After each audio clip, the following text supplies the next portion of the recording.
A couple was facing a statue with a palpable tension in the air. The girl wishes for him to like her. The redhead remains silent for a moment before caressing her face. That was everything she had ever wanted. To feel his hands caressing her and his embrace at night. The two exchange kisses that leave the girl enchanted. She was feeling loved by someone. Truly, finally. At that moment, the man confesses that he also wants her to like him. But it wasn't just that. He wanted her to like him so much that she would lose her own essence. And he questions whether she could really be that person. 15 days ago, at the city port, Veronica was ready to go home when she ran into two girls who asked if she was really going home. And the two said that since it was her birthday, she should enjoy it. And they pulled the woman to have some fun. Veronica awkwardly laughed, saying that her father was already waiting for her at church, which seemed to be something routine there. But Veronica says goodbye and apologizes for not being able to go with them. As soon as Veronica walks away, one of the women comments to the other that Veronica was definitely lying. One of them felt sad to see the protagonist having to pretend to be okay, but the other only noticed how she was seeking the love of others to compensate for the lack of love from her family. While walking to the church through the small village, the protagonist made a point of greeting everyone with a beautiful smile. And one of the women she was talking to asked why she had those flowers in her hands, to which Veronica replied that they were her mother's favorites, and maybe it would make her father happy. The woman couldn't understand why the girl continued living with him, suggesting that she should get married and get out of there. That's when she overheard a conversation between two guys about red eyes. She asked the girl if she knew what it was about. Veronica gets a bit tense with this story and asks if it was the monster with the red eyes. All this talk about monsters left her unsettled, and she hoped nothing bad would happen that day. In front of the church, the girl seemed to muster the courage to enter, remembering when she begged her father to let her go with him there, receiving a door slammed in her face as a response. So she just needed to smile and try again, and that way, she was sure her father would notice her presence. Besides, it was her birthday, and she was sure something good would happen. But even from the outside, she didn't know why the church was so quiet. Questioning whether everyone was inside, she opens the door, beaming a smile and calling for her father. But her face turns to surprise upon seeing what she found, causing her to drop the bouquet of flowers she had brought. The scene inside was like a horror movie. All the worshippers were lying on the floor with their heads missing. Shocked, she screams for her father. Veronica desperately searches for her father until she finds one of the fallen wearing the same clothes her father was wearing that morning. Kneeling and trembling with fear, she couldn't believe what was happening. Even not being loved by him, Veronica didn't wish for this end.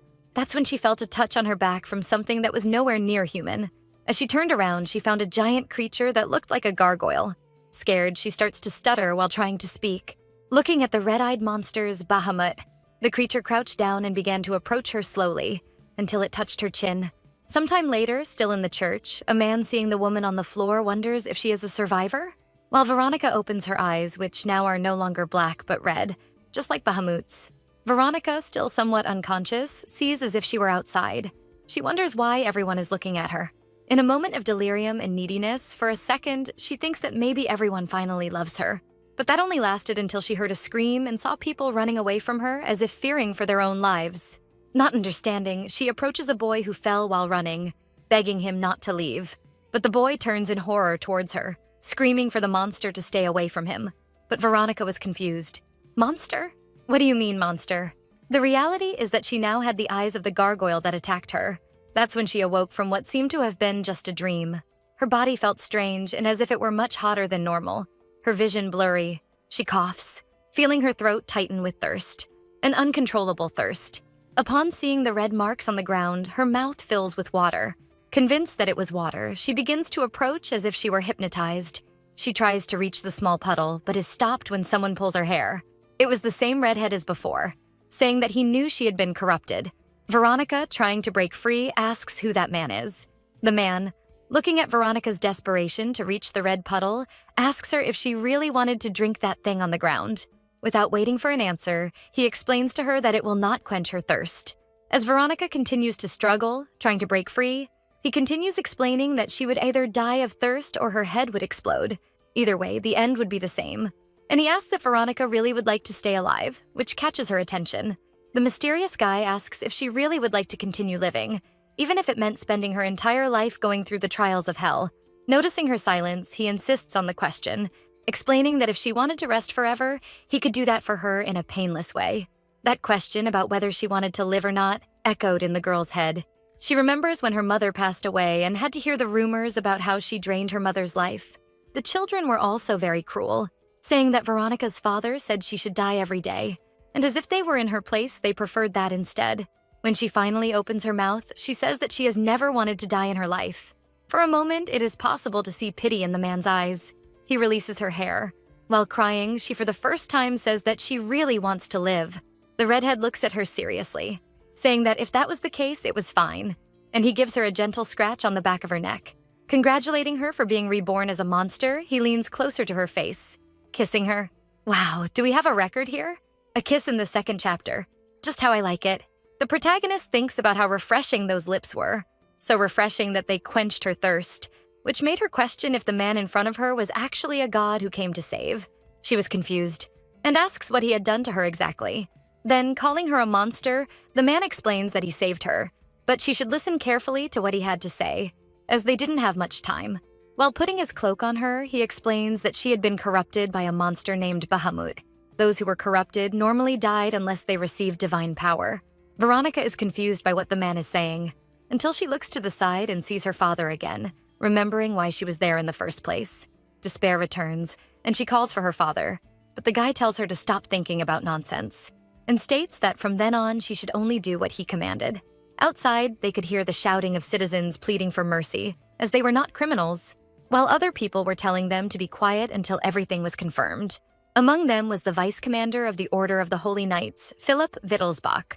One of his soldiers asks what to do if they found someone who had been corrupted. Philip states that these creatures were traitors to God. Therefore, they should be killed as soon as seen. Inside the church, the redhead protected Veronica. The girl becomes extremely nervous hearing that, and her savior explains that they were in a complicated situation.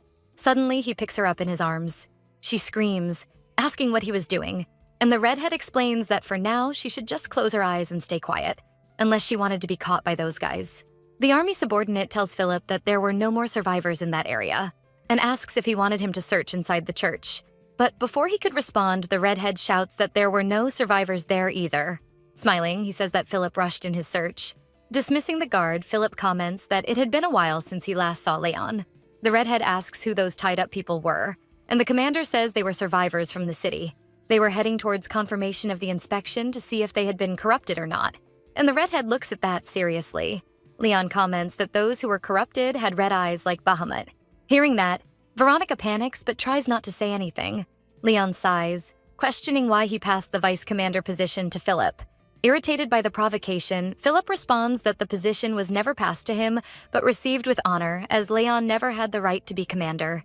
After all, he had fled from his duties and abandoned the knights who were under his care, besides having betrayed God. Irritated, Leon watches him in silence. While Veronica questions whether the man holding her was really Leon, Burke Philip finally notices the girl in the arms of his former colleague and asks who she was. Leon looks at Veronica in his arms, who has her eyes closed, and teases Philip by asking if he really needs to ask that. After all, it didn't matter to him. If God's corrupted son was going to roll in the hay with a woman, and with a mischievous laugh, says that by this point even God had given up on him. To which Philip responds indignantly that a person who claimed to be so devout shouldn't have so much lust. He was super angry when Leon turned his back on the sour blonde who was still shouting that God would never forgive him. Later, the two were hiding in a barn while the girl asks him to let her go, to which Leon replies that he appreciated being treated like a criminal, since it wasn't like he had saved her life or anything like that. But she ignores this and asks if he was really Leon Burke, the hunter of Bahamut. She had heard about him, about his red hair with a scar on his face and his black cloak. Even the children knew of his fame. Leon asks if Veronica knew what kind of monster Bahamut was, to which she hesitated to respond. In that world, the Bahamuts appeared out of nowhere one day. People didn't even know what to call them. Demons, monsters. While others believed they were personifications of divine punishment, Veronica's friends kept saying that Bahamut only harmed those who refused to follow God's ways. And the knights were taking care of that, especially since the city they lived in was loved by God, and the people were very devout. At least that was the atmosphere until the city was attacked. This thought makes Veronica despair at the idea that God had abandoned them. Meanwhile, Leon prepares the fireplace, explaining that the chances of a human becoming corrupted were slim, because when a human without any divine power was corrupted, they formed a mental connection with the monster. But normally, they went insane and died before that. So to survive, that human would need a lot of reserved divine power. And let's agree that it's a great way to pass divine power, huh? The guy was nearing the end of his explanation when Veronica interrupted him to ask something, leaving him somewhat stressed. Then she says that if he hunted monsters, and as the other knights had already said, the corrupted humans should be killed. She wanted to know why he saved her. Flashbacks passed through the redhead's mind of when he was in front of the church and spotted Baramut's in front of him, with those penetrating eyes. Seeing that the guy had spaced out, Veronica resumes her question. Then, Leon says that she asked him to save her, and getting closer, explains that he believed that only she had the ability to end that dreadful situation. But the girl is confused, and says that if he thought she was capable of doing something grand, he was very wrong, because she had never even held a sword in her life. Leon explains that he didn't need her to do something grand. The Bahamuts were not just bloodthirsty monsters, but they could also reproduce by consuming human brains, meaning if they ate the entire city, they would reproduce an entire city of monsters. So, the hope was that if they killed one Bahamut, all its offspring would also die.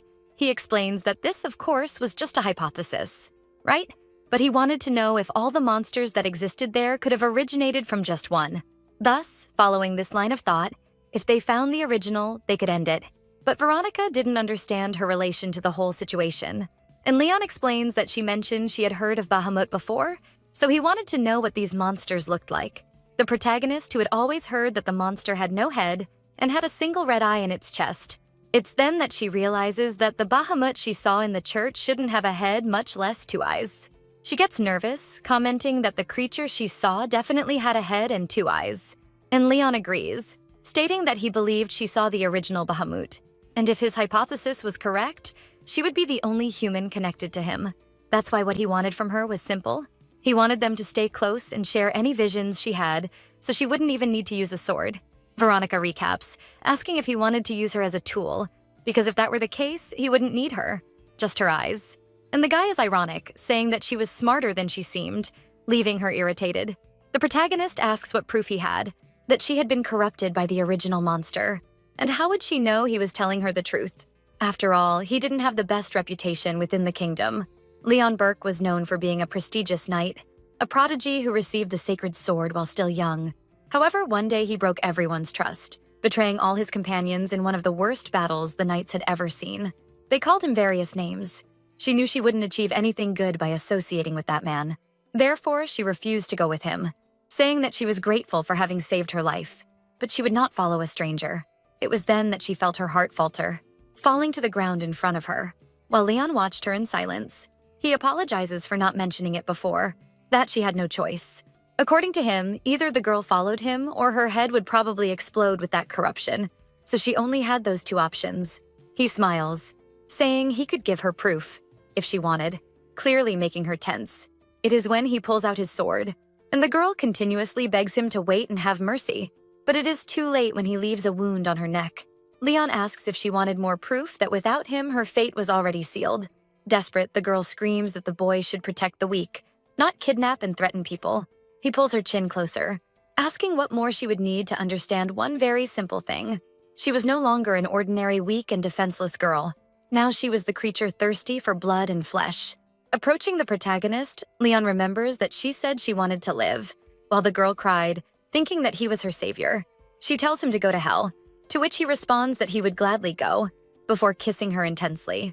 The next day, the guy was preparing his horse, reminding Veronica that from that moment on, as he had already mentioned before, if she had any hallucinations or dreams, she should tell him. It was then that he noticed the girl didn't seem to be paying much attention. Instead, she was looking at the horizon, wondering what to do. Her whole life had collapsed all at once, and she was lost. It was then that she felt something warm on her back. It was Leon putting a jacket over her shoulders. Curious, she asks why he was going so far. Leon says yes, Veronica was a monster, but she was a monster he needed, and she could take that gesture as a kindness. Hearing that she was someone who needed him was different, and despite his intentions not being the best, it was the first time someone needed the protagonist for something, and she intended to use that to stay alive as long as she could. A few days later, the two were traveling on horseback. They had arrived in Aseldorf, a neighboring city to her hometown. He warns that they would spend the night there, as the streets were very crowded and it was better for her to stay at the inn. Veronica could smell a very strong odor from that city, She couldn't tell where it was coming from, but she was sure it was blood. Suddenly, Leon touched her wound on her neck, which startled her, wanting to know what he was doing. To which the redhead responds that he noticed the cut was still there and tells her to keep applying medicine there, because the divine power that was given to her was enough to keep her mind stable, but it didn't help with the wounds. The girl was shy, remembering the kiss they shared. She didn't really know what Leon thought because he was very frightening at first, but during their journey, he was very careful, telling the girl to pay attention, making food for her and questioning if she was really okay. During the trip, he handed a bag to Veronica, the only sleeping bag he had. In fact, that was why he gave it to her. There in that room, she questioned herself if this didn't go beyond the limits of the kindness he claimed to be showing. She remembered her friend's words, who told her to stay alert when men were kind, because they were much darker than they seemed. Therefore, she decided to ask something to the guy. She wanted to know if they would have to share the bed in the room or what. She was visibly nervous while Leon smiled, questioning why, since they had already kissed anyway. So there shouldn't be a reason they couldn't sleep together. What, no matter how much she was expecting an answer to this, caught her by surprise, leaving her blushing. Veronica screams desperately, asking how a holy knight could do that to a woman and kiss her so many times without necessity. To which he responds with another question, wanting to know if she was judging someone who was taking care of a child. But she says she was already 20 years old and was an adult. Moreover, the protagonist also comments that he seemed to have reacted as well when he kissed her. Provoking a little more, he says it was precisely because she was exactly his type.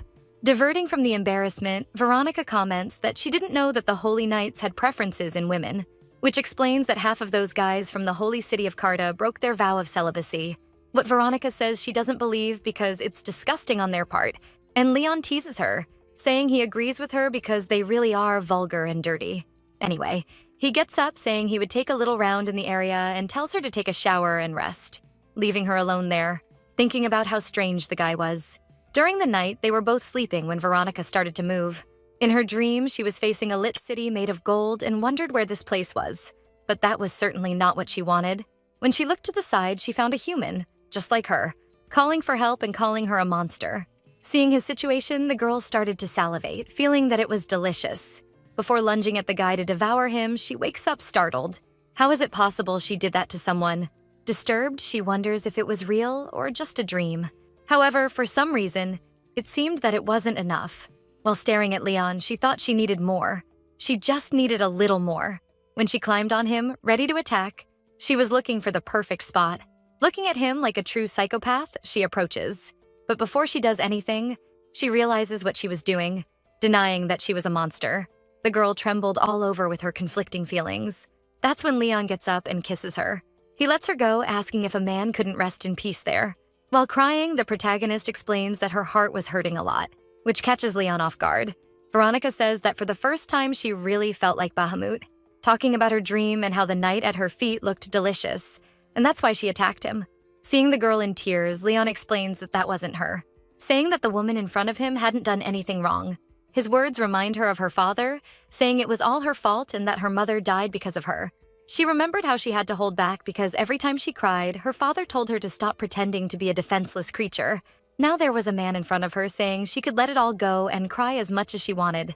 It was such a strange situation to have someone she barely knew saying everything she wanted to hear for so many years. It was like she was dying, and she confessed. She felt like she was burning alive, and for some reason, Leon Burke was the only one who could ease her pain. That's why she moved towards the boy, knowing she couldn't let him go. It was as if they were the only two people in that terrible world. When the girl fell asleep, Leon finally could reflect on the dream she had told him about. That city could only be the city of Carta, which probably indicated that it was Bahamut's last destination, but that would be the worst possible scenario. While dreaming, the girl called for her father and other people who seemed dear to her, and the redhead watched her calmly. He was surprised that someone who had been through so many tragedies was still there, and he felt this affection for those people who had hurt her so much. Unfortunately, he knew that only tragedy awaited her in the future. Even so, she would always have this deep connection with him because of the curse. The next day, they were both eating when he handed a small gift to Veronica, who couldn't believe it was for her. But he quickly cut the mood, saying she could pay him back later. Seeing her hesitate, he asks if she didn't like it, explaining that he had chosen it especially because of her eye color. Touched, Veronica says she really liked the gift, especially because camellias were her favorite flowers. Being honest, she says she always wanted a weapon to call her own, but never imagined she would receive one as a gift.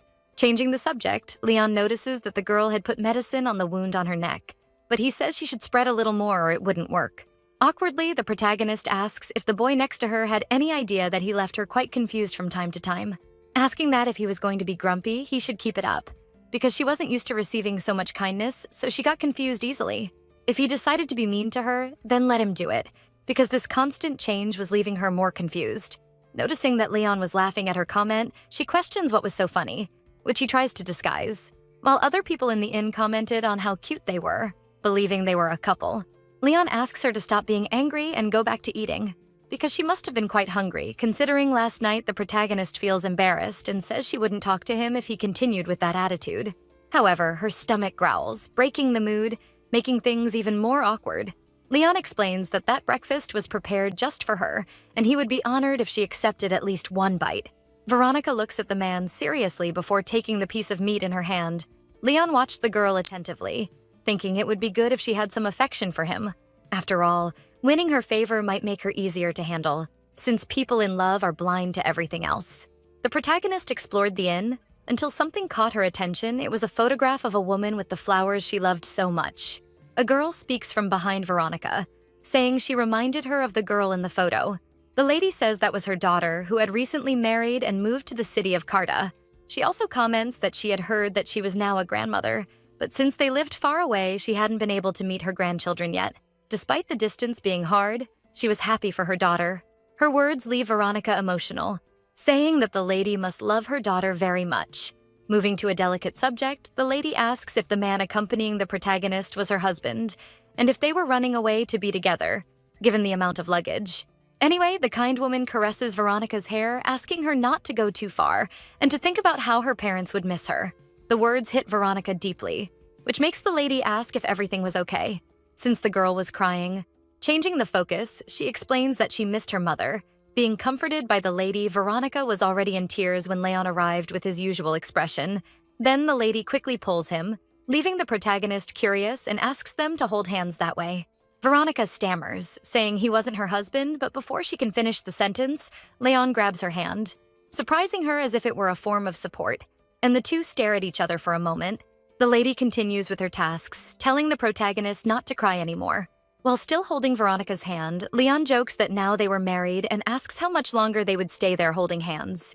Embarrassed, she quickly lets go of his hand with that comment, saying it was him who took her hand and she never called him husband. Again, she feels a strange tightness in her chest, which makes her freeze with the bad feeling. Leon questions what is happening. Veronica says she felt weird, explaining that it was as if she felt the presence of Bahamut. In the city, some monsters were spreading despair around, making people scream, destroying everything they saw in front of them. When they hid outside the inn, they managed to see that the city was already being attacked. She wonders how the monsters got past those huge walls, and upon seeing one of Bahamut's eyes, she feels as if he was looking directly at her. The monster starts moving towards the two, and the protagonist becomes increasingly confused about how he knew where they were hiding. It was then that she felt several eyes watching her from below. She pulls Leon to warn him, stating that she could feel them there and they probably entered through the sewers. The knight asks how many there were exactly, but she didn't know. However, if she was right, there were enough to fill that city with monsters screaming when she said they needed to get help. Maybe call the Order of the Holy Knights.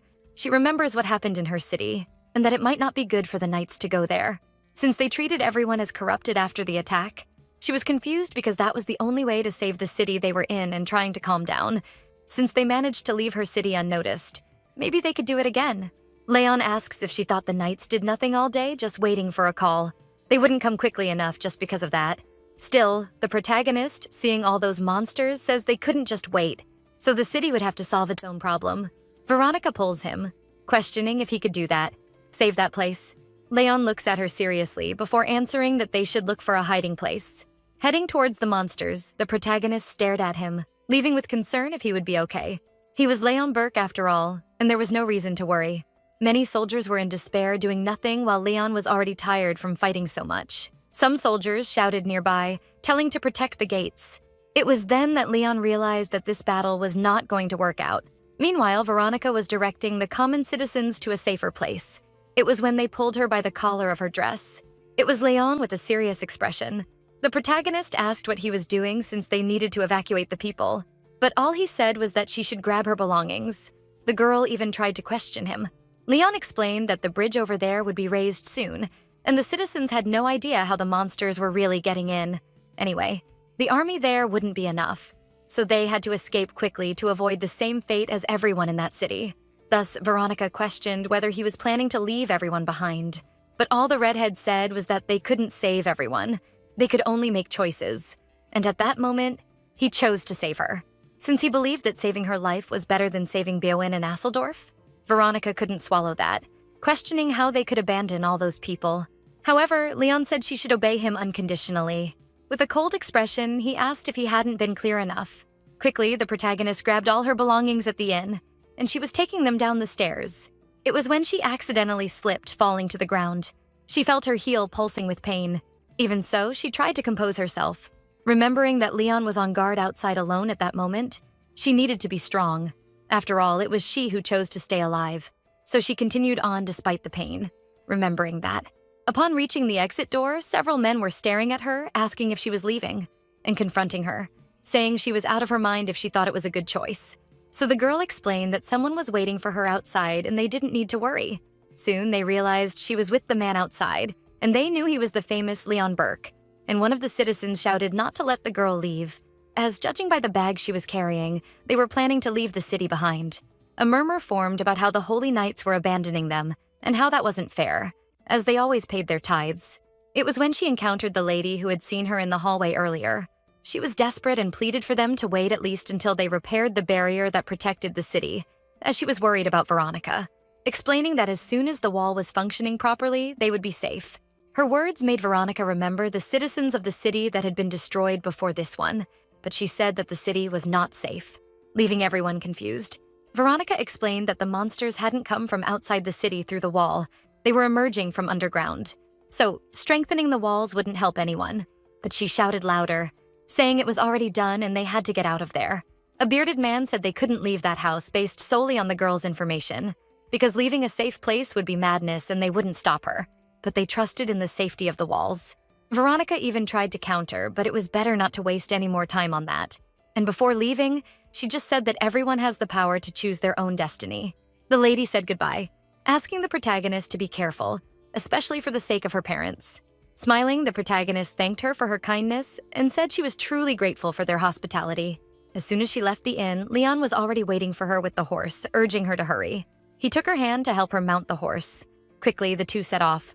Leon asked her to stop thinking about other things and just hold on tight because they would be running a lot from now on. Without looking back, the two left the city, leaving the citizens of Aseldorf behind. Soon behind them, the bridge was raised, closing the wall and all those monsters inside. Veronica watched the city, wondering if all the citizens would indeed perish. She blamed herself as she had had a strange feeling since they arrived there, but she ignored it because she thought it was just an illusion and regretted not having said anything earlier. Leon comforted her, saying that the outcome would still be the same. Moreover, the two escaped from there by his order, so it was just his decision to abandon that place.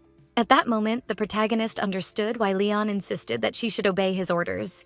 He did this so she wouldn't feel guilty about anything that happened. So it wasn't exactly an obligation, but rather an exoneration of guilt. Alone, Leon decided to carry all the remorse and guilt on his shoulders. When they were far from there, Veronica dismounted the horse, thanking the animal for having taken them safely. Remembering the terrible scene of Aseldorf, trying to stay optimistic, she asks Leon what the horse's name was, and he says it doesn't have a name. The protagonist questions if she could name it, but the grumpy redhead says no. She asks why, and he explains that he doesn't name things that are likely to die. The girl gets scared but tells the horse not to mind those words because it would live a long life, and she decides to name him Night Sky. Strangely, those comforting words directed at the horse were what she wished to hear at that moment. Once they were settled there, Leon was taking a look at the protagonist's foot, which had been hurt. He asks when that happened, and she explains the situation from earlier.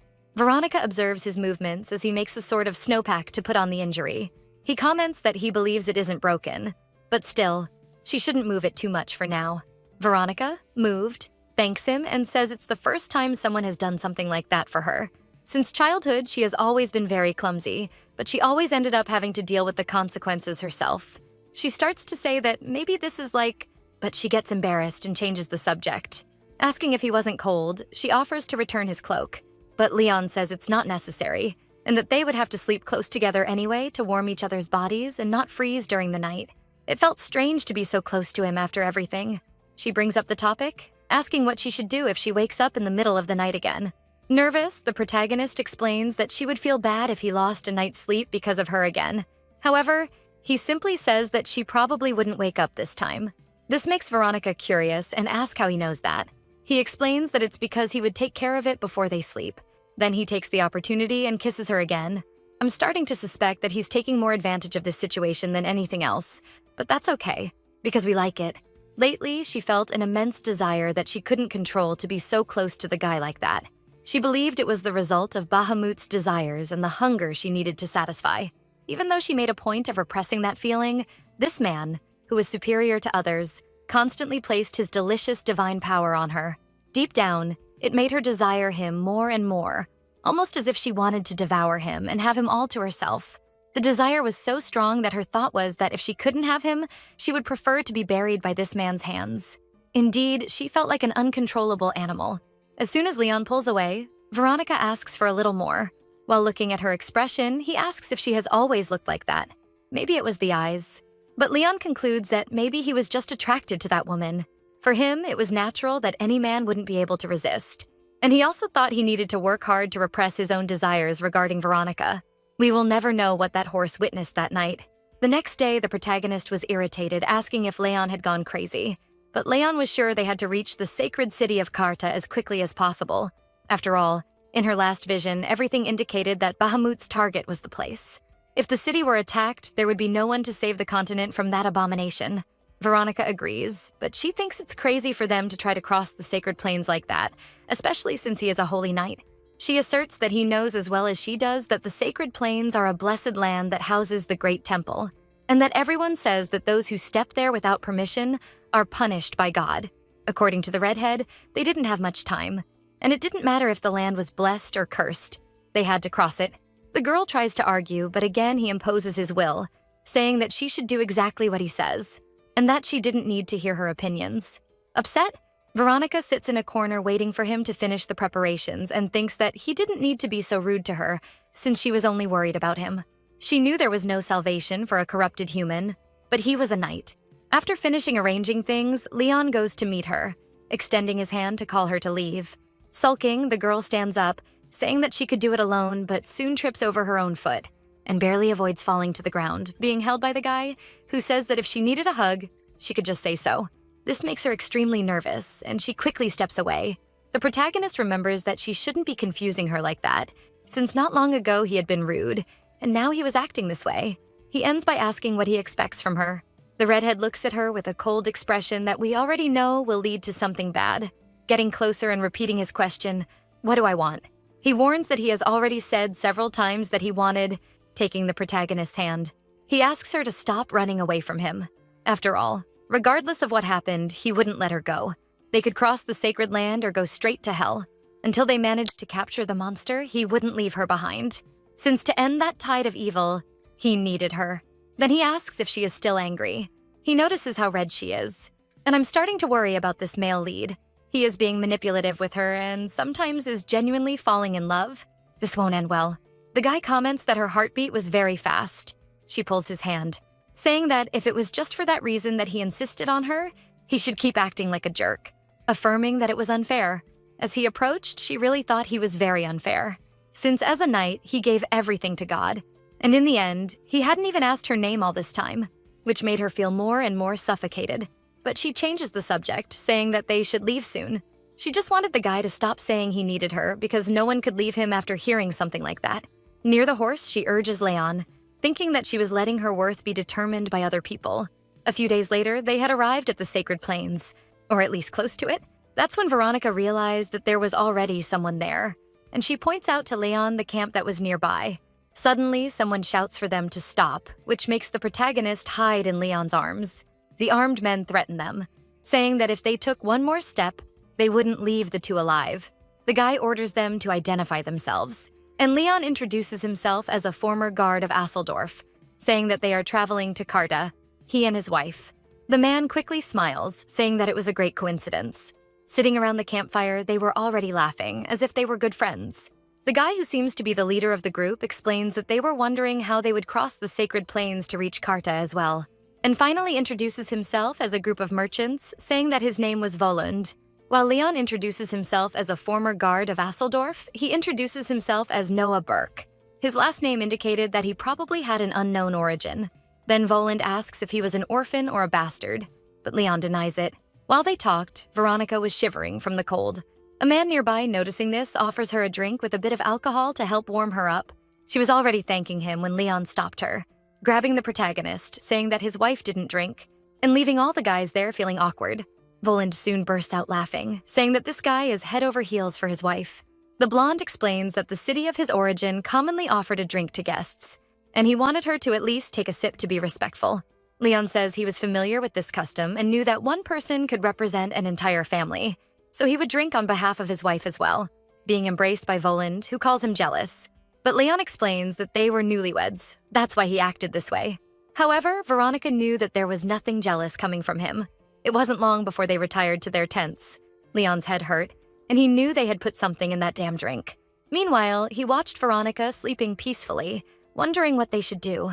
Maybe it would be good to grab their luggage and leave, but on the other hand, they could gather more information. The girl settled in Leon's lap, who was still watching her. He looked quite cute like that, but I'm still wary of this romance. When he notices a small movement outside and decides to check, saying he would be back quickly. In the middle of the forest, someone catches up with him, commenting that it was impressive, that he was still standing after that drink. It was Volund, with an axe in hand as if he were also doing his own patrol. Smiling, Leon explains that he just needed to relieve himself a bit and didn't know that in the guy's town, a man had to ask for permission for that. But Volund explains that it depended on who it was, explaining that, for example, they wouldn't let someone capable of taking out several people alone move a finger without permission. In this case, permission from the entire group that soon appears behind him with their own weapons. Leon knew he shouldn't have left Veronica alone, so he needed to end this quickly. However, it was too late since someone had just entered the tent. Covering her mouth, one of the guys tells her to be quiet and claims that if she made a sound, he would finish her off. In the middle of the forest, the redhead was fighting for his life, and he had already taken out some of the guys Volund asked while they fought if there was any time to worry about his wife.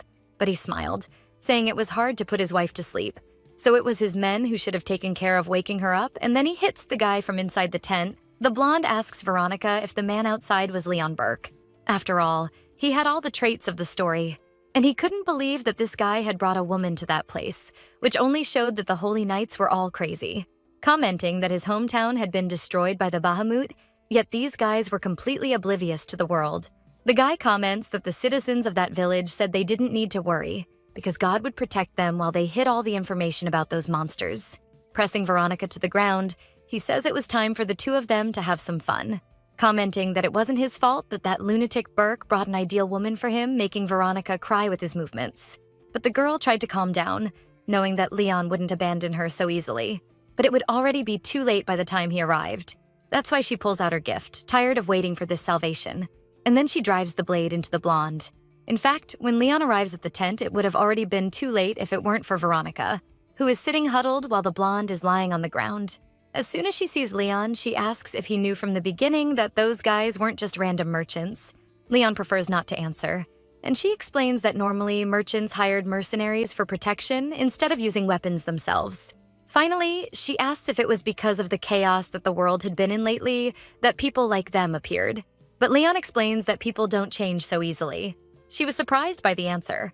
And the redhead explains that no matter how bad the world gets, the bad people always do even worse things. The protagonist suddenly strokes Leon's hair, asking why he didn't wear a helmet with so many evil people around. Then he states that first, because that way he would have a quick end, and second, because he didn't like having anything stuck on his head.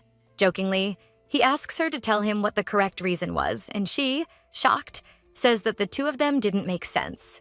Taking advantage of the mood for questions, Veronica asks why he gifted her the dagger. And the guy says that when there's a robber in the house, even a child can grab a kitchen knife. In reality, what she would like to know is if she had the ability to kill Bahamut.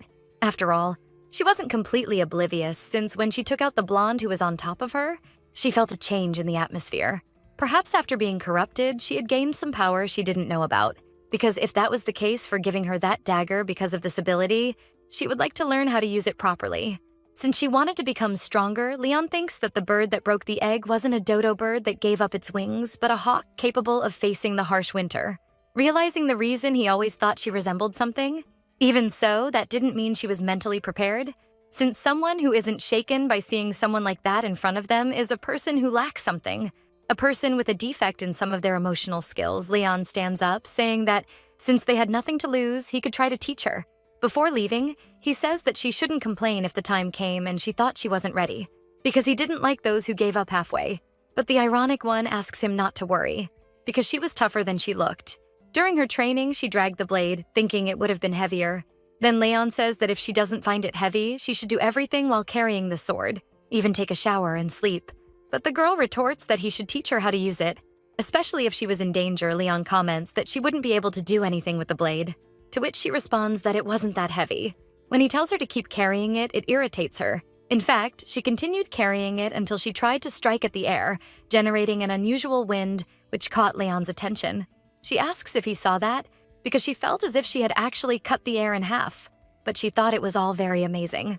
Struggling to keep the sword up, Veronica was impressed that she managed to do it so easily.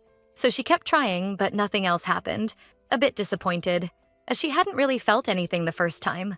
She asks him why it hadn't worked, and he says he didn't know after all. He hadn't been corrupted like she had. His comment makes the girl sad, but she insists that he answer her seriously at least once. And Leon explains that now he only had a small piece of advice to give, that she should strengthen herself physically. That was all she could do at the moment. As he took her hand to help her up onto the horse, the protagonist felt a bit disappointed, as he had said he would teach her. He easily pulls her onto his lap on the horse. He adds that as obvious as it may seem, muscle strength is crucial for using a sword. The girl says she used to dance, so she was stronger than she looked. When he says he had noticed that, she is surprised and questions if it's because she was skinny. He says no, but ends up not completing the sentence, as he soon remembers something from his childhood. In fact, he remembered his mother, an incredible dancer to say the least. But he wouldn't say that to her. Changing the subject, he comments that she had muscles, even though she didn't eat much. Veronica boasts that she was very confident when it came to physical challenges, while he jokes with her that really, it must have been why she fell down the stairs. Embarrassed, she replies that she was very good considering the circumstances. Leon grabs her hair at the nape and says that her hair was quite short for a dancer, and she comments that her father said long hair was very vulgar, so that's why she had cut it herself, which Leon thought was a shame, and he ended up remembering his mother's long hair, which we'll say is a bit strange, but I'll try to think that he thought her hair was beautiful, and that's it. They continued their journey while Leon teased her about her hair. As the sun set, they approached the sacred place. Veronica is perplexed to see the place she had only heard about. Upon entering, she comments that she had heard some rumors about the statue in front of her, but she was shocked that it really didn't have a head, wondering if 20 years ago the statue was really complete. But the guy asks how old she thought he was to know that. She takes the opportunity to ask his age, to which he replies that he wasn't old enough to be there 20 years ago. Veronica questions him if that was true because he always treated her like a child, as if he were much older. He jokingly asks if she didn't like being treated like one, something Veronica confirms, responding that it was because she wanted him to like her. Seeing her serious and sincere expression, Leon asks why she wanted him to like her so much, and the protagonist confesses that she didn't exactly know, but since she was little, she had always wished for people to like her, since those who were loved always seemed happier. It was precisely for that reason that she learned to dance, so that everyone would look at her and admire her. Leon, hearing this, simply replies that he would also like that, which leaves the protagonist confused. And he adds that he would also like her to like him enough to completely lose herself in him, which makes the protagonist realize that the way he sought attention reminded her of herself. But that guy didn't seem lonely. Veronica comments that the rumors about him were true.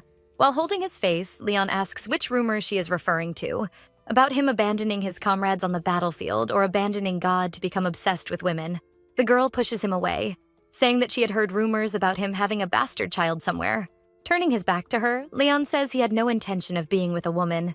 He hadn't before, didn't now, and wouldn't in the future. Oh, come on, Leon. The way you say it makes it hard to believe, you know. Veronica asks if he would maintain that even if he fell in love, which he confirms, saying he wouldn't be foolish enough to fall in love with someone in the first place. It was strange to see so much devotion in just one person, as if his life couldn't have anything beyond the divine. Of course, Veronica had already noticed this in the short time they had been together, But that didn't mean she liked that he was like that. Insisting on the subject, she asks how the guy was so sure that he wouldn't fall in love. After all, true love was sudden. And she comments that sometimes just facing another person was enough. To be so in love that they would give up everything for that person.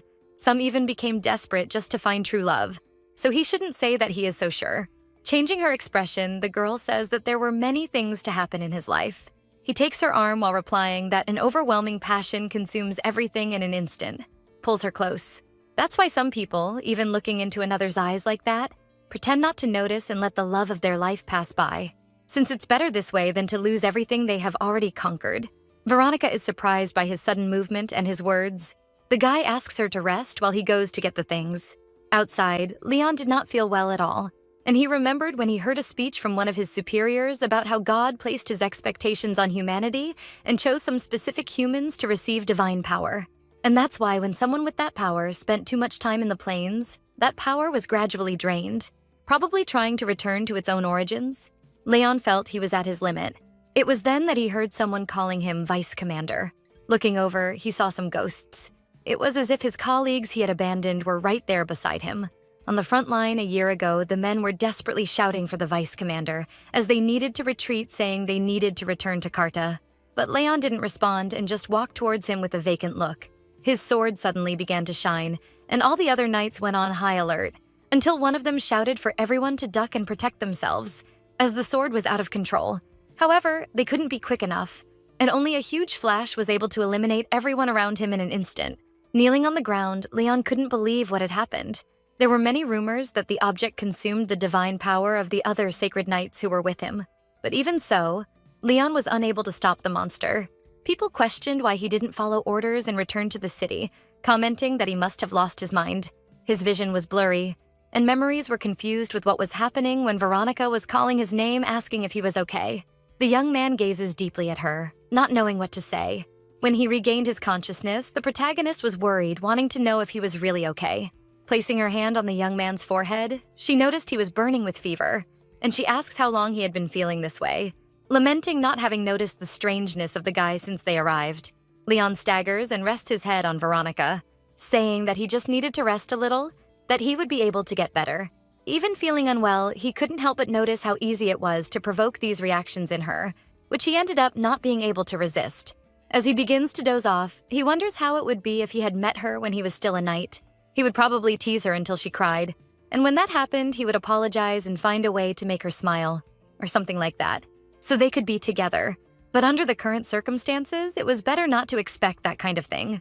After a while sleeping on Veronica's shoulder, she notices that his temperature has normalized a bit and asks if he is awake, which makes Leon open his tired eyes.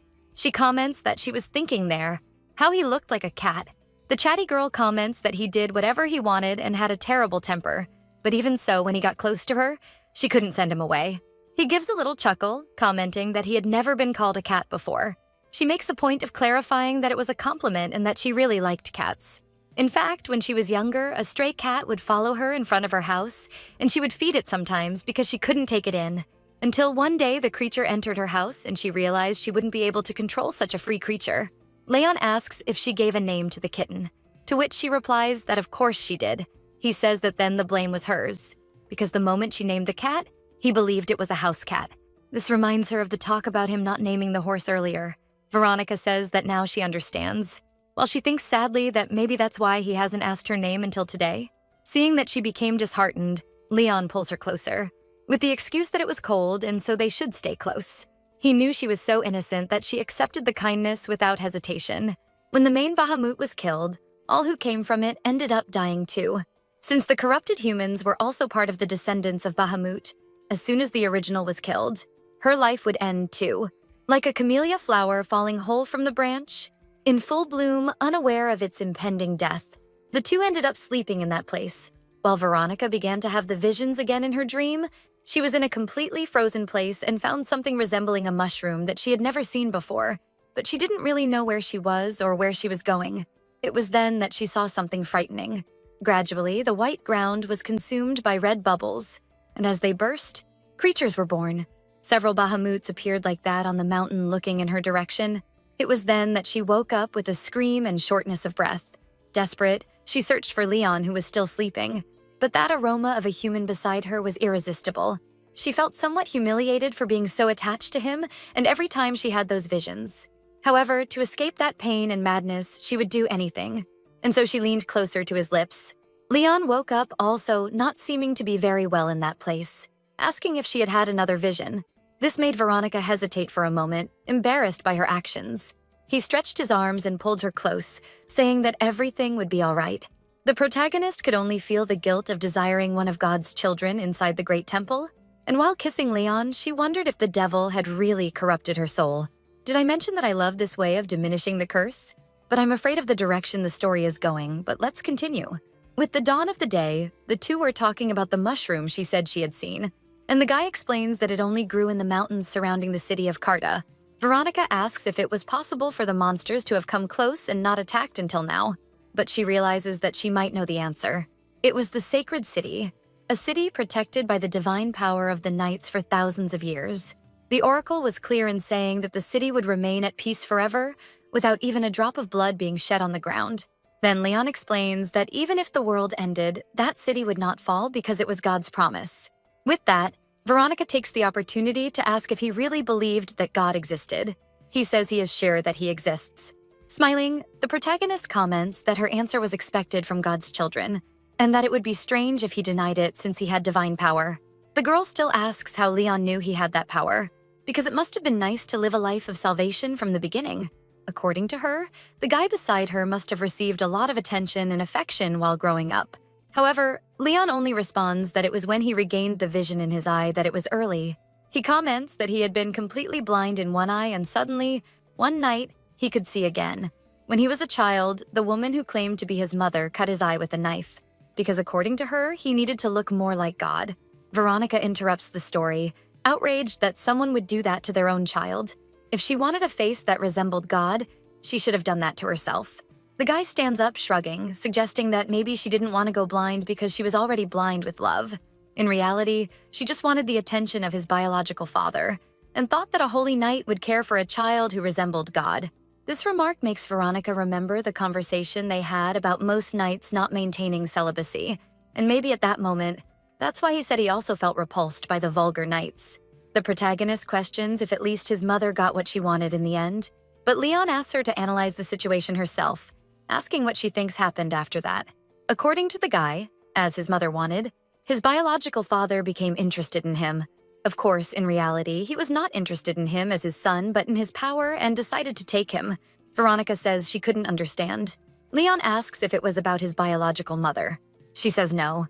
She couldn't understand him how he spoke about all this as if it were easy, even though he was being hurt by his family. And whatever he was feeling, he shouldn't ignore those feelings.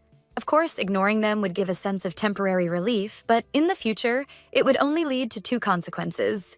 Either he would become insensitive to sadness and lose his humanity, or the sadness he thought he had ignored would return and end everything. But Leon argues that a third option would be that everything would feel somewhat meaningless.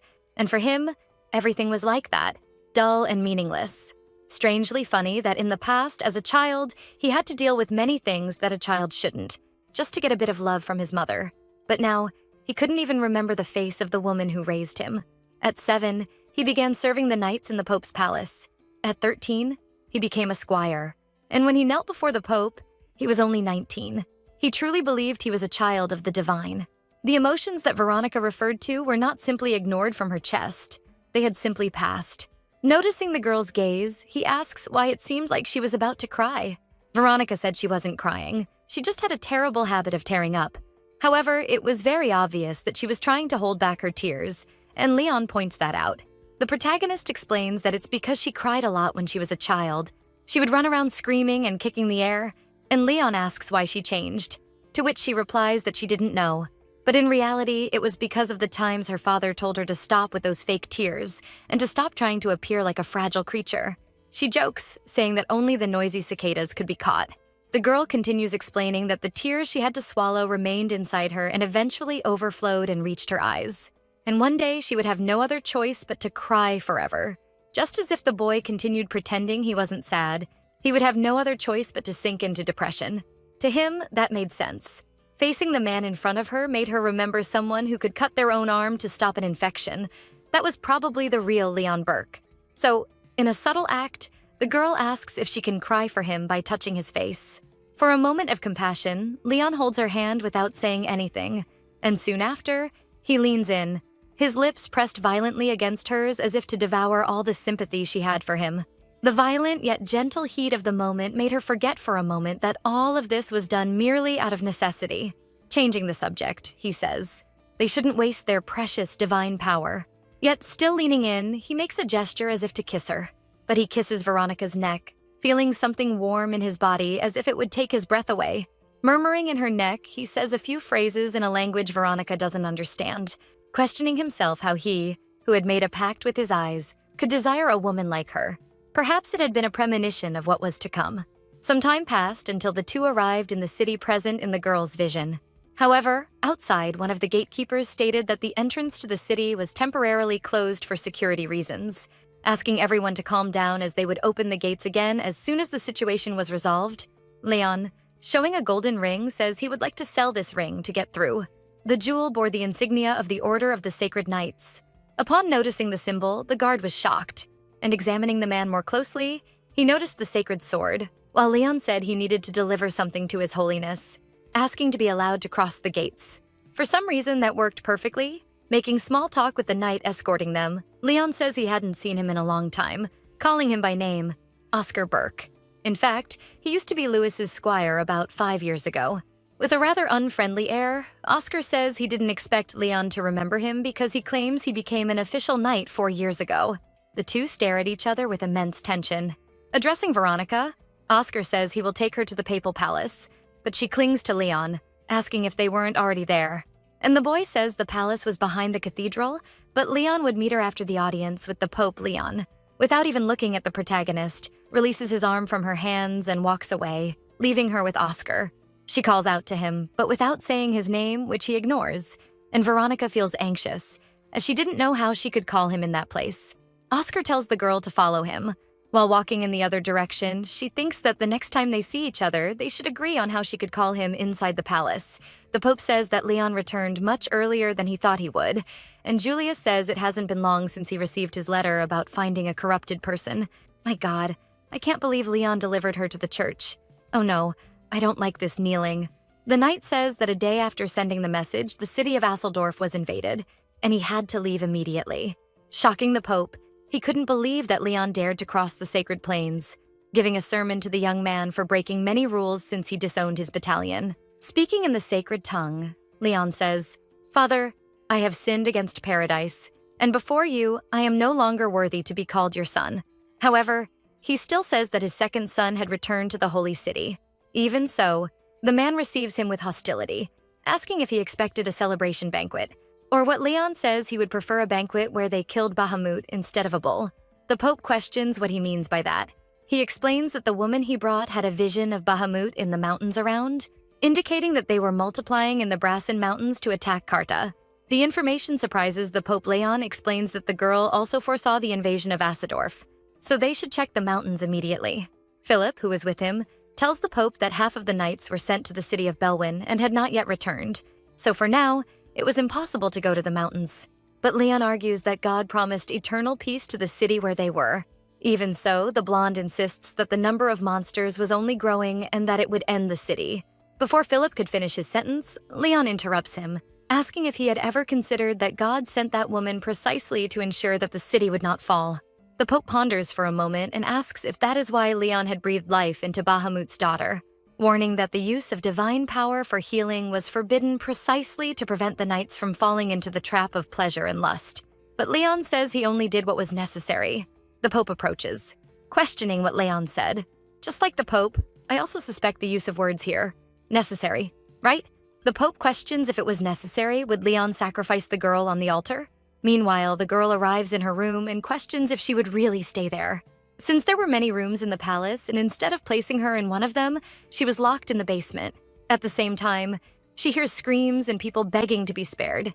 Even so, one of the subordinates says they would bring food to her door when it was mealtime, but in the meantime, she should rest, leaving her alone there.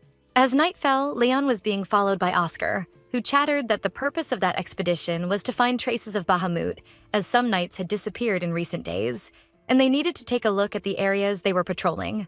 Stressed, Leon asks why he had been following him all day, to which Oscar explains that the Pope ordered him to assist Leon, and warns that this would only be in the Holy City, but he would not follow him during the expedition. This makes Leon comment that the Pope must like him a lot to not send him to truly dangerous places, and the young man says he should not make assumptions about his superior. As he was just a loyal servant, Leon could feel strong emotions coming from the young man, especially the resentment for having broken the pact. Besides the need for recognition from the bastards around and the preparation to dedicate his life to that, it was ridiculous how weak humans were to the point of not being able to live without dedicating themselves to something, be it dreams, family, money, or honor. Oscar opens the door to Veronica's cell. They can only see a pile under the sheets. Leon approaches the bed, and when he goes to pull the sheet, Veronica jumps out of bed with her dagger in hand, ready to attack. Until she notices it was Leon. Embarrassed, she apologizes, as she did not know it was him. And Oscar asks why the corrupted girl had a weapon, to which Leon responds that he was the one who gave it to her. When reprimanded for his name, Leon asks if he didn't think his name sounded a bit strange. Explaining that is why he was avoiding saying Oscar's full name too, since now they both had the same surname. He turns to Veronica, who is quite embarrassed and confused, and asks Oscar to wait outside as it would take some time for the two to talk. The protagonist comments that he took a long time to come find her. Leon says he had a lot to resolve and much to explain since they crossed the sacred plains. Being honest, she says she thought he wouldn't come. When asking why she said that, she replies that it was because she thought he was angry about what happened there on the plains. For her, things were a bit strange, and when they separated earlier, she didn't even look back. Leon places his hand on her head, surprising her, but he takes one of the feathers from her hair, asking what reason he would have to be angry with her. Veronica says she ended up seeing through his mask. Normally, people who protected themselves with masks were afraid of being discovered, and she questions whether he crossed the line in the plains, but he quickly cuts her off, saying no, and he says he wasn't angry. Perhaps the right word would be that he was even grateful, since no one had ever cried for him before. Veronica tries her best not to fall for his charm and good looks, and then she questions why he locked her in this place. Leon explains that it wasn't a prison, it was just protection, because the papacy determined that this was the safest place for her. Even so, the girl retorts that he says it's for her own good, but they won't stay there together. Then Leon warns that he will have to go to the mountains, so he couldn't take her on that expedition. He approaches her, holding her neck, and he says that before that, he had to take care of one thing. At that moment, Veronica understood that the man was not there to rescue her from that place, but rather to do what he needed to do. So she pushes him away. Oh guys, I'm starting to feel sorry for her. They are both in love, but he just complicates things. She says that until then, those visions came when corruption was out of control. And that's why she thought the man wanted her to have more visions and probably brought her there for that reason. Leon confesses that he had also noticed that, but orders were orders as he leans in to kiss her. For the first time in a long time, Veronica felt sorry for herself. She who depended entirely on another person to survive.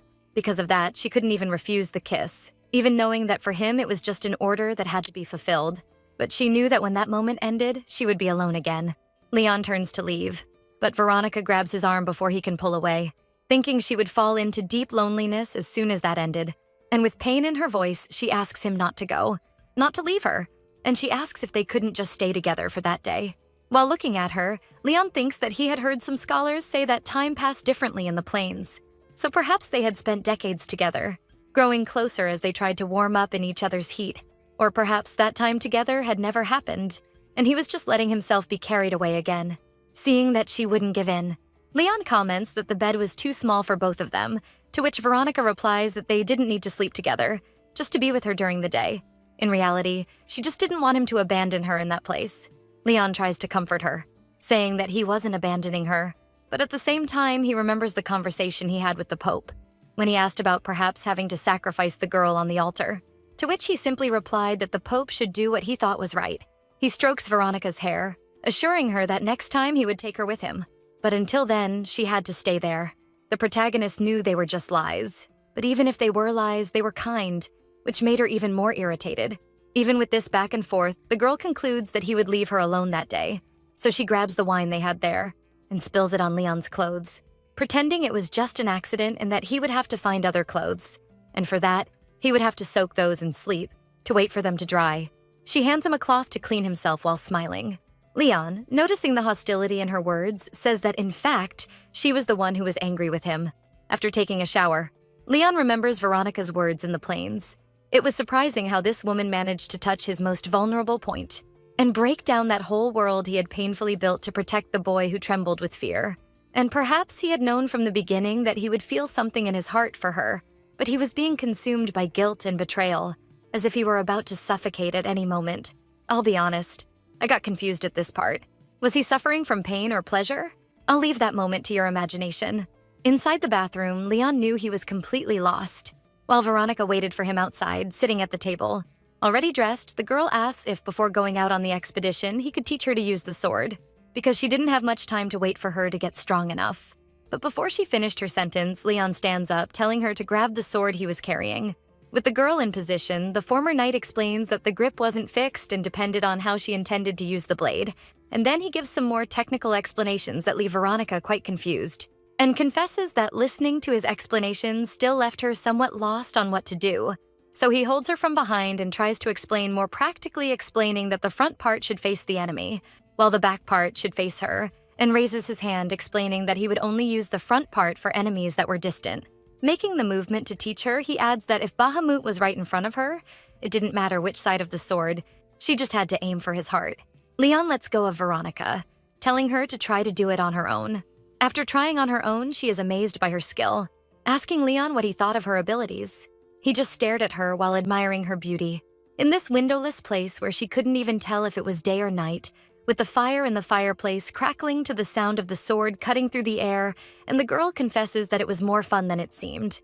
Meanwhile, he thought that our memory holds the stories of what we really see, but he believed he would remember that moment for a long time. Sometime later, the girl had fallen asleep without even remembering how.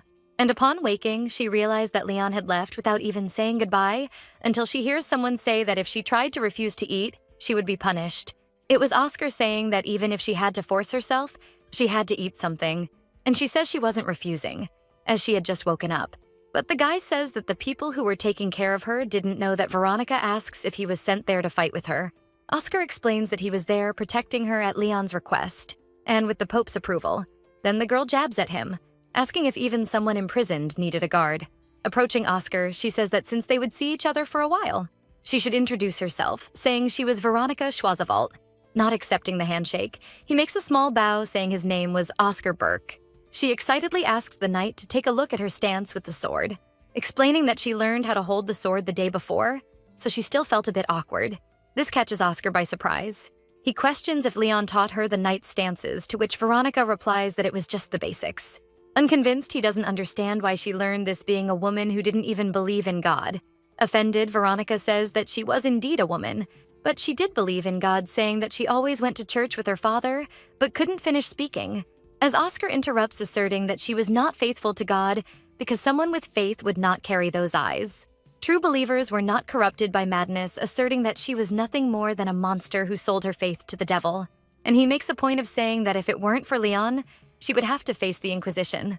Oscar doesn't stop, commenting that if she were truly faithful, Bahamut would have killed her and not taken her as his child. Noticing Veronica's silence, he questions if he was wrong. Irritated and upset by his words, Veronica says that according to his logic, Bahamut was better at discerning others' faith than the Inquisitors. And if that were the case, the monster should conduct the Papal Inquisition. Oscar shouts back, telling her not to speak blasphemy. But the girl doesn't back down, saying that he was the one who started this. The tension is clear already on the first day. The protagonist, irritated, thinks that she never knew there would come a day when she would prefer Leon Burke over someone else.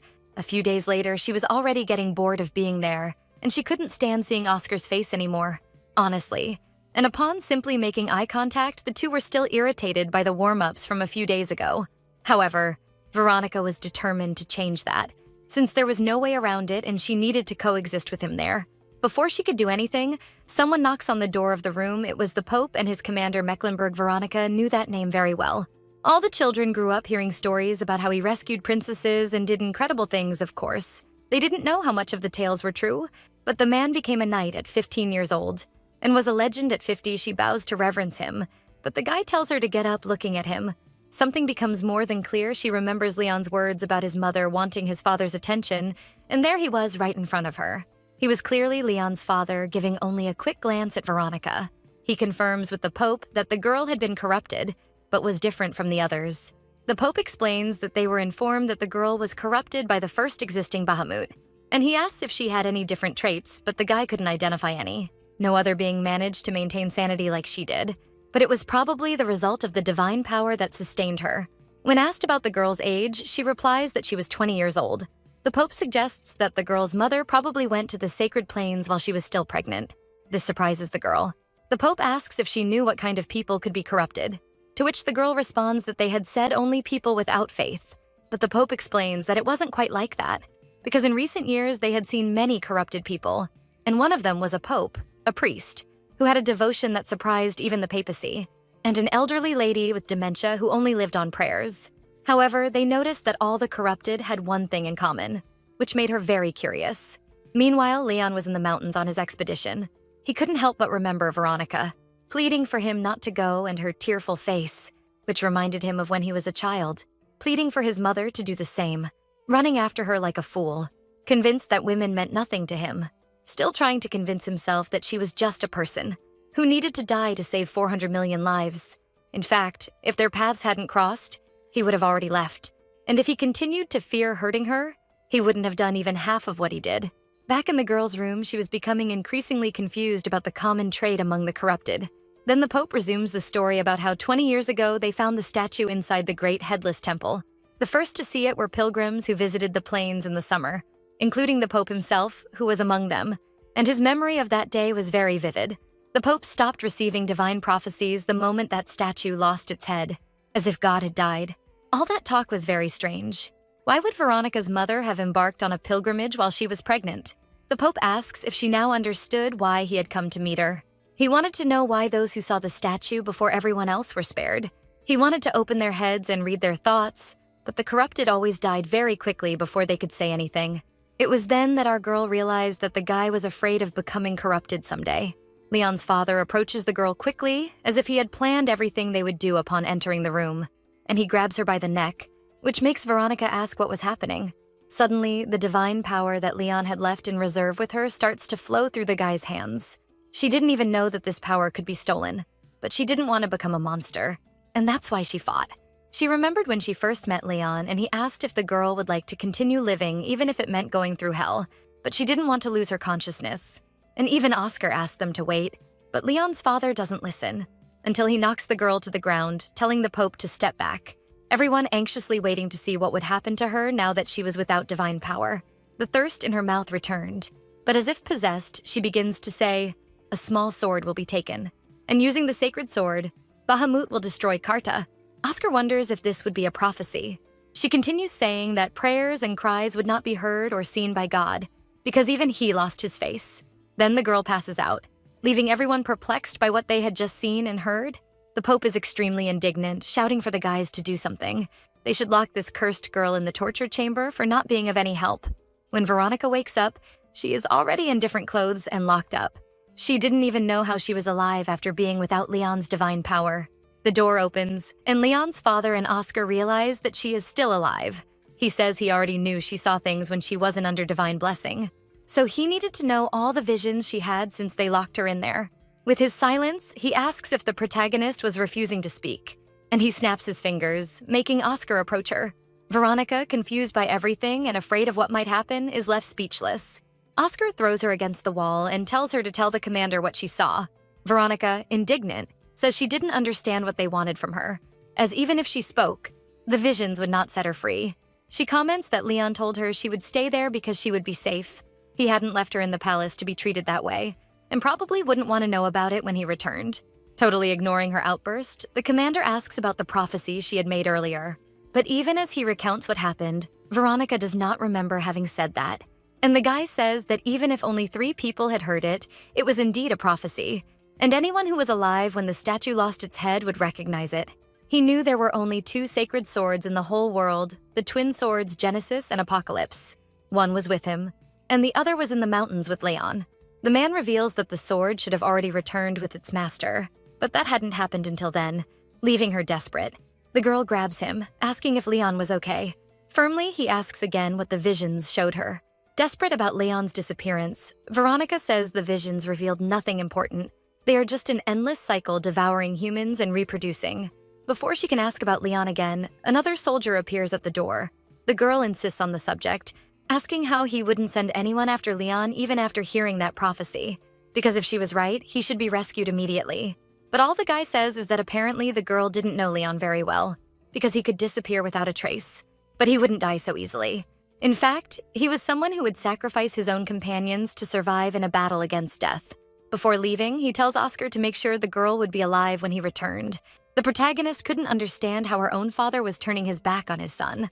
A few days later, Veronica had already lost her patience. When the door opened, her face lit up with the idea of it being Leon, but it was just Oscar bringing water. The girl withdraws, but thanks him nonetheless. She asks if Leon had returned yet. The girl insists on the question, and Oscar thinks for a moment before saying that he hasn't come back. In reality, he had only come there because Mecklenburg asked him to keep her alive. Veronica sarcastically says he was very kind and questions if he only wanted that to torment her again when he recovered. But Oscar explains that the commander went to the mountains and would take a while to return. That awakens something in the protagonist, who asks when he left and if he was looking for Leon. But Oscar doesn't answer, and just says that from now on he will visit to deliver her meals and asks her to share her visions. But before he leaves, the girl grabs him, asking why Mecklenburg went to the mountains. He reprimands her for the way she spoke about the commander. But the girl only cares about the fact that the man might have gone after his own son. However, Oscar cuts her off, telling her not to confuse things, because the commander only went because it was his duty to protect the sacred sword. Veronica questions if the sword was not just a symbol. Oscar explains that they were not just swords, but sacred swords, since both Genesis of Mecklenburg and Apocalypse of Leon were capable of absorbing divine power, thus being able to absorb all the divine power from the barriers that protected the city. In fact, when Leon was fighting years ago, something had happened, but Oscar keeps that a secret, and he changes the subject, saying that the commander would not mobilize his subordinates just for Leon. Veronica even thought about asking if he wouldn't do that for his own son, but the question had already been answered in her mind, although she was sure that the other knights speculated the same thing when they saw that red-haired commander. The fact that the rumor hadn't spread meant that either she was very wrong about her father's true identity, or the red-haired man was treated so poorly that no one ever believed he could be Mecklenburg's son. Oscar stares at her in silence, for a while, before leaving. Time passed in that room, and Veronica wondered if Leon could be feeling as lonely as she was. As several days had passed, she believed he would have already died. But as the days went by, her thirst seemed to be improving and the corruption more tolerable. She wondered how that was possible without receiving any divine power. And now she occupied herself questioning what made her so different from other people to keep her alive. She even thought she was becoming Bahamut.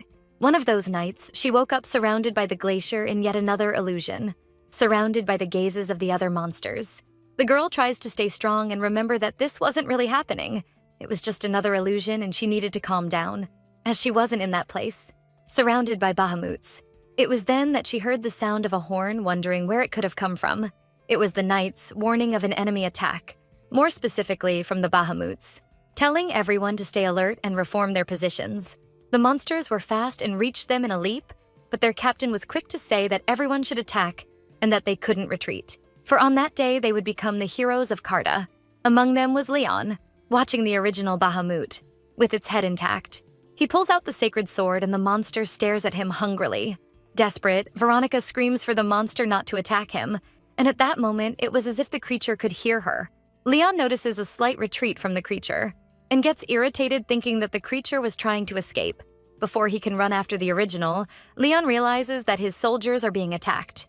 Their captain had been captured and the rest needed help. Leon knew that without the captain, they would be massacred, but he didn't want to let that monster escape. They didn't know what to do without him. Hesitating a bit, he decides to make a choice and goes back to help the soldiers. He tells the guys to fall back and asserts that God was with them. Thus, the men regain their position, fleeing from there, positioning themselves to attack under Leon's command.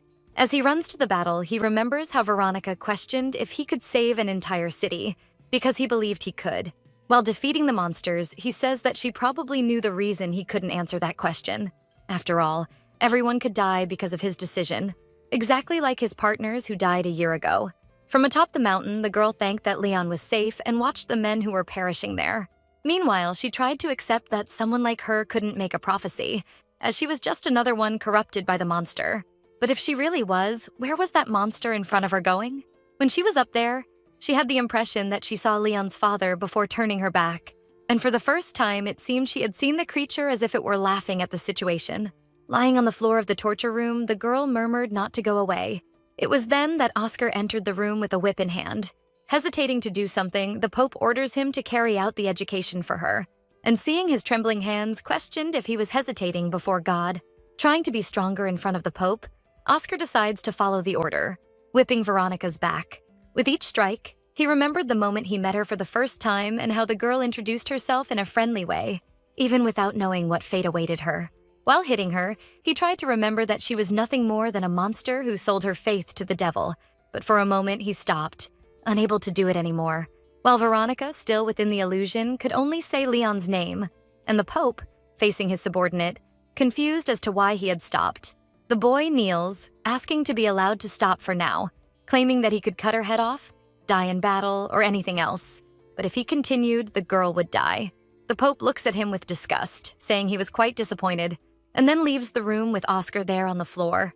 When Veronica finally wakes up from the trance, Oscar is the one there to help, desperate about what she had seen. She tries to explain what happened, telling that she saw that person, the owner of the other sword, and she had seen that Mecklenburg had been defeated by the monster. The girl was in shock, as perhaps the prophecy about the sword did not refer to Leon, but maybe to the commander, leaving Oscar confused. He asks if she was saying that the monster had already managed to get Genesis, which she confirms, saying that she saw in the vision the creature destroying Mecklenburg and raising the sword high. Veronica was fearful it was her fault, since she screamed in her dream for the creature not to hurt Leon. Maybe that's why the commander became the next target. The girl shakes Oscar, saying she needed to send more people to ensure Leon's return. Oscar asks her to calm down first. However, Veronica was still worried about Leon, until Oscar said that he had already returned. Relieved, she asks if he really came back, and Oscar confirms again.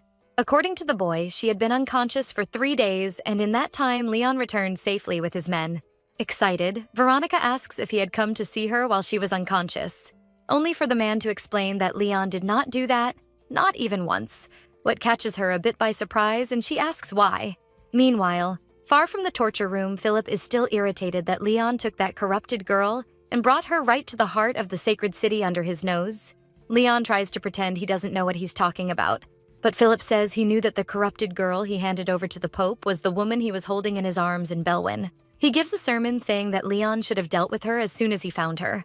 However, the redhead boasts that if it weren't for that, they wouldn't have discovered the whereabouts of the monsters in the mountains. Philip gets angry that his former partner is insisting on the theory about the original Bahamut, saying that it didn't exist. But Oscar interrupts them, calling the vice commander and explaining that the Pope would like his presence. As Mr. Philip leaves, he calls for Leon, explaining that Veronica wanted to see him because she said she would like to talk about her visions in person. It was then that he realized he didn't even know her name.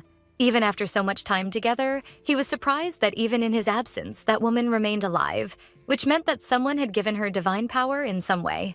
Of course, jealousy corrupted Leon's mind, and he could only imagine that Oscar was probably in charge of that. The thought of this being true irritates and disgusts Leon for having this feeling of possession over her. Leon comments that by Oscar's expressions, it was as if he seemed even human, which offends him. And he says he saw no need to see the corrupted girl and only needed to know about the visions. But Oscar had sworn silence to the Pope and couldn't reveal. So Leon just turns his back and says it must be something he didn't need to know anyway, until Oscar comments that it was something about the commander, which makes Leon sigh, saying in case Oscar had forgotten, he was nothing more than a mercenary who was expelled from the Knights, so he should stop trying to pass confidential information to someone who wasn't of the order. Leon also says he heard that the commander still hadn't returned from the mountains, but knowing him, he would probably be back soon.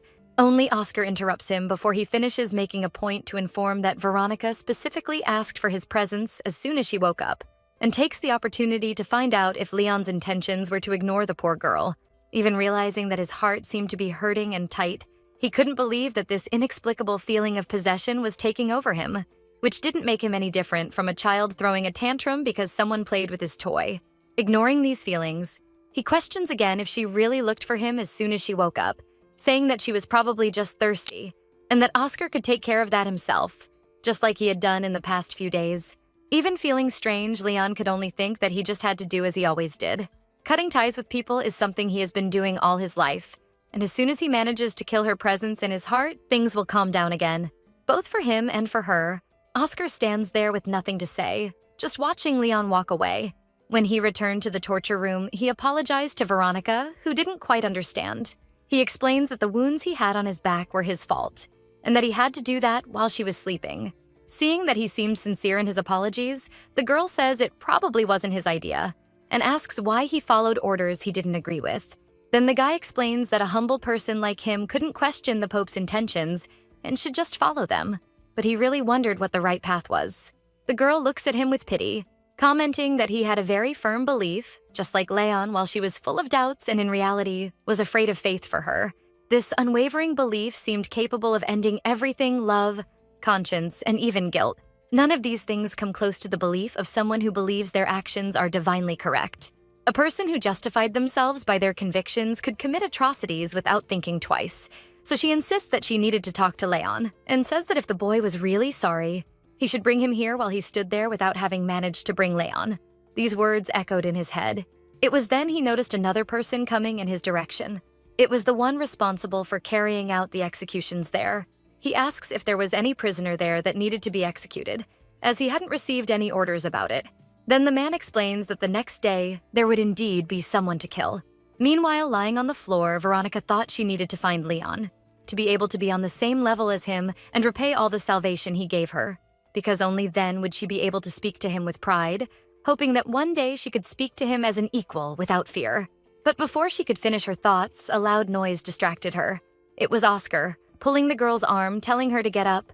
Surprised, she asks where Leon was. Oscar says he won't come. His statement makes the girl's heart stop for a moment, but they didn't have time. The boy tells her to change clothes and hide her face, and gives instructions to let the guy answer for her if they ask anything. The protagonist interrupts him to ask what was really going on, and Oscar explains that Vice Commander Philip sentenced her to death. Outside, they were walking anxiously when Veronica finally decides to ask why he was helping her, since he seemed very devoted and valued his orders above all. Oscar then replies that she still is and is currently just following the commander's orders, because before he left, he instructed him to keep Veronica alive at all costs. She wondered if this was really a strong faith and sense of order, or just personal will. So, a bit shyly, she says that regardless of the reason, she thanked him for saving her life. Oscar takes the opportunity to return her dagger. Seeing the dagger that Leon had given her, she becomes emotional thinking of him and asks if returning it was also part of the orders. And he explains that someone will come looking for her in a few days, but it would be good for her to have the dagger to protect herself for now. Veronica then says she will pray for Oscar as a thank you for his help, and she would ask God to absolve him of any guilt for freeing a condemned person. For her, at that moment, the boy in front of her was more a son of God than any knight she had known, and if that would be enough, as her prayers really grateful for everything. And Oscar feels emotional for sensing that he was truly doing the right thing. A girl interrupts the conversation, calling for Oscar. The woman says he should have knocked on her door to announce his arrival. The couple mentions that Oscar always declines their invitation, but it's probably because he is very busy. And that's why they were surprised when he mentioned someone who needed shelter. Meanwhile, Veronica wondered if they knew nothing about the situation outside the city of Carta, which probably justified the fact that the couple wasn't looking at her with pity. They were just kind and full of sympathy. The atmosphere there was perfect and welcoming, and somehow everything felt like a big lie. The woman realizes she hasn't introduced herself and says her name is Hannah, and takes the opportunity to introduce her husband. Emmett. Veronica does the same, taking the chance to ask how they met Oscar. Hannah explains that he saved their lives, actually Emmett's life. Because he had an accident and ended up trapped under a carriage, Oscar was the only one who stopped to help. The woman confesses that she wanted her son to grow up brave like a knight, that he was the only peasant around who could wear that armor. Veronica is shocked by this information and interrupts, saying that there was another knight who also came from a peasant background, and asks if the couple knew that Leon Burke had returned to the city of Carta. Hannah says yes, but she really thought he would never come back because of the incident. This leaves the protagonist curious, as she didn't know what they were talking about. Then reveals that on the day Burke abandoned his comrades in Tehran, he went mad and ended up killing 600 of his comrades with his own hands. Even the papacy decided to keep this somewhat hushed up, as the citizens adored Leon.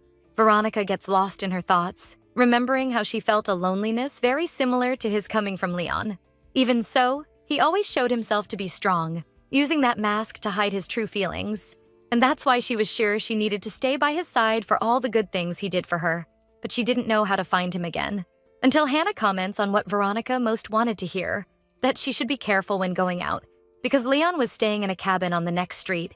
Meanwhile, in the palace, Philip was arguing with the condemner for letting Veronica escape, but he explains that he thought she was a nun, while questioning if Leon had helped the girl escape, but the guy denies it, saying he hadn't seen that redhead with the nun. Relieved by the situation, Leon nudges the vice commander, saying he had already told him he didn't participate in the escape, but Philip cannot understand who besides him would have spared the girl and made her escape death. He asserts that he wouldn't let this go, and if he found out that it was he himself who ordered this, he would steal his sacred sword. As he walked through the city, Leon realized that since there had been no news of the fugitive, she was probably alive and safe. And she pretended not to care who she approached, kissed, or even sought out for salvation. And for him, she had been a problem from the very beginning. But the moment he turns into an alley, he comes face to face with her sitting there. Upon seeing Leon, Veronica is happy. All those emotions he was trying to suppress seem to come flooding back at once. Without thinking, he pulls her into a hug. She comments that she missed him, but she was already feeling overwhelmed by so much affection. He takes her inside the room, fearing someone might see her. While continuing to hug her without saying anything, he finally opens his mouth, saying he didn't know she was so irresponsible. He asks why she came back near the palace if she had tried to escape, but the protagonist explains that it was fine since she was careful about who was around her, and the other knights helped her. This mention of knights clearly irritates Leon. He says she is annoying him, and he asks if she came after him because she was thirsty for his divine power. If that was the reason, why didn't she ask Oscar to do it for her? The protagonist is confused and explains that she only came back because she needed to talk to him in person. Veronica believed she needed to be useful, and that's why she says that since he said he needed her visions, and maybe in her mind, if she did everything he needed, who knows, he might start treating her affectionately again. She then says that his father is dead. What she didn't know was that she would regret saying those words. With a serious expression, Leon pulls away from her, questioning who she said was dead. Realizing her mistake, she explains that since no one told her anything and the commander looked a lot like him. But before she finishes speaking, she starts trembling, apologizing, saying she just wanted to help him. Leon interrupts her, asking if she really saw him die. Sitting on the bed, he asks her to tell him everything that happened after he left. After a long conversation, the guy summarizes everything by saying that Mecklenburg had gone to the mountains because of the prophecy and was now dead. She agrees, saying she had asked him to save Leon. Leon was visibly irritated and asked if she thought she was special or what. After all, she wasn't part of the group of knights, nor his official partner, so she had no right to meddle in personal matters of his life. Awkwardly, she apologizes for intruding, but she says she still had more to tell and reveals that Oscar had helped her escape. Leon responds by asking if she knew why she was in that cell underground, to which Veronica replies that the boy said it was to keep her safe. He coldly responds that if that were really true, the Pope himself should be locked up with her, and the girl wouldn't have been able to escape.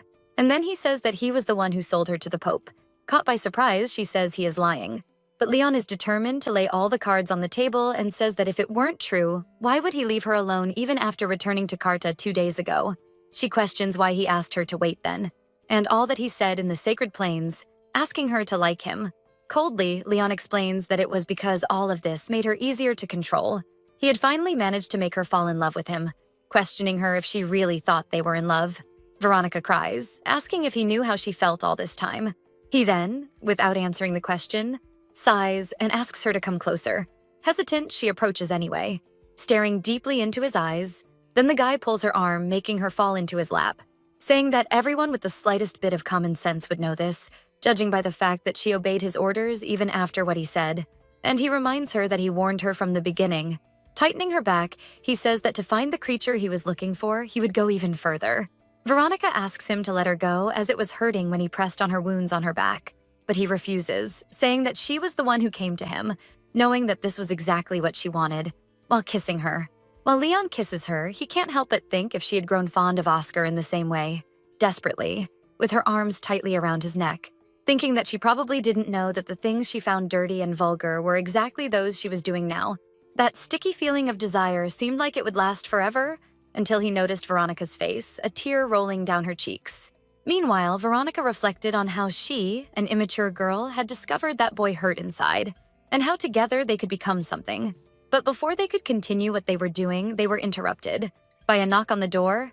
Insistent, and that ruined the mood, Leon gets up to open the door and says it was probably that nice night behind her. Oscar enters the room, worried that the girl had disappeared. Veronica apologizes, saying she couldn't explain because she didn't want to involve the girl in all of this. Oscar sighs, confessing that he thought someone would have taken her to the papal palace. After all, who would go out without a coat and shoes in that weather? She asks him not to worry because even if she got caught, she wouldn't tell who helped her. While the two talked, Leon frowned. Oscar says he imagined she would be here because he presumed she would go after Leon. The redhead pulls her by the shoulders, asking if Oscar had come all the way there to get that thing back, and saying he was grateful that he took care of her while Leon was away, but it wouldn't be easy to get away, because the streets were full of guys loyal to the papacy.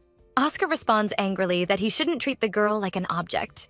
Leon replies by repeating his words, affirming that he was the one who stole Veronica in the first place, and adds that he was surprised to see how easy it was for Oscar to go against the Pope's orders. Surely the Pope would be very upset to know that his loyal knight had fallen from God's grace. This leaves Oscar indignant, who retorts to Leon.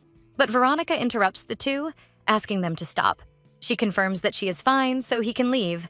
And if he is there out of guilt for what happened in that prison, she forgives him. Leon wonders what happened there, not knowing anything about the mistreatment Veronica endured. Seeing that Oscar continues to insist, the protagonist says he has done enough and she didn't want him to get involved in this anymore. He holds back and says that if she needs anything, she can look for him, and he would inform Hannah about his decision, which puts a wicked smile on Leon's face. When the boy leaves the room, he makes a comment about the two having gotten quite close. She simply says she didn't want him to use anyone else.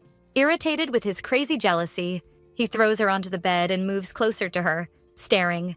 To keep his mind clear, he tells her that starting tomorrow, she must report all the visions she has, making it clear that he would only let her live because she was more useful that way, obviously taking advantage of the situation to kiss her again. Outside, Leon could only think that seeing how alive the girl was, she probably must have done something with Oscar, and he remembered the words about his father having died. Laughing at the misfortune, he couldn't like that. She said the commander was her father. Remembering as a child, that same man made a point of telling her that from that moment on, her name was no longer Noah Burke, but Leon Burke, and he should forget everything about his past life, especially his name. Leon starts laughing, remembering that and the death of his father, looking like a maniac in the middle of the street, the same man who gave him his divine power, his blood, and also his name. Veronica believes he was a brilliant man who went to the mountains because of Leon, but she knew nothing. Leon was just a hard stain to remove from his life. Because of that, he only had one person who loved him, and that was God, no one else. Leaning against a fountain, a girl approaches and asks if he is crying. Smiling, he affirms that he was not crying. After all, bad people do not cry, precisely because others cry for them. He remembers that those tears from Veronica were probably not for her, but rather out of pity for him. Those words she said to him were etched in his memory about an overwhelming love that can appear just by looking into someone's eyes. Because of that, he realizes that something went wrong. He doesn't know when nor how. Remembering the kisses and moments they exchanged, Leon feels a tightness in his chest and knows that regardless of the reason things went wrong, she needs to be killed. The girl, not understanding anything about the crazy man by the fountain, walks away, while another man approaches, saying that a letter from the Imperial Palace has arrived for him, being called to the palace by Princess Joanna. Without saying anything, he only realizes that a feeling that died and rotted will only devour a soul in flames, and thus ends the first season of this series. Oh my god, there are so many emotions in this toxic relationship between the two. I just wanted him to accept his love for her and for them to be together, but it's not that easy. This work is called The Monster Lady and the Paladin, and I narrated up to the end of Season 1, that is Chapter 33. For now, there is no more, but I would like to know what you all thought. Do you like this more dramatic style? Or do you prefer something cuter and straightforward? What I found good was that there was a kiss from the beginning, and it was even fun to see the emotional growth of both, even if it was sometimes a bit messy. Don't forget to like the video, subscribe, activate the bell, and share with your friends. Kisses and see you next time.